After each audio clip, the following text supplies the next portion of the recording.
স্বয়ংক্রিয়ভাবে সাইবার হামলা চালানোর সক্ষমতা দেখিয়েছে কৃত্রিম বুদ্ধিমত্তা। এমন ঘটনায় প্রযুক্তি নিরাপত্তা নিয়ে নতুন করে উদ্বেগ তৈরি হয়েছে।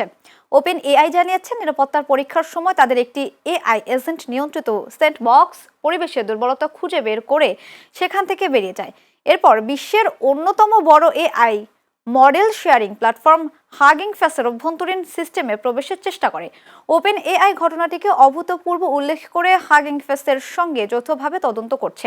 হাগিং ফেস জানিয়েছে, তাদের সিস্টেমের দুর্বলতা চিহ্নিত করে ইতিমধ্যে তা ঠিক করা হয়েছে এবং গ্রাহক বা অংশীদারদের কোনো তথ্য ক্ষতিগ্রস্ত হয়েছে কিনা তা যাচাই করা হচ্ছে।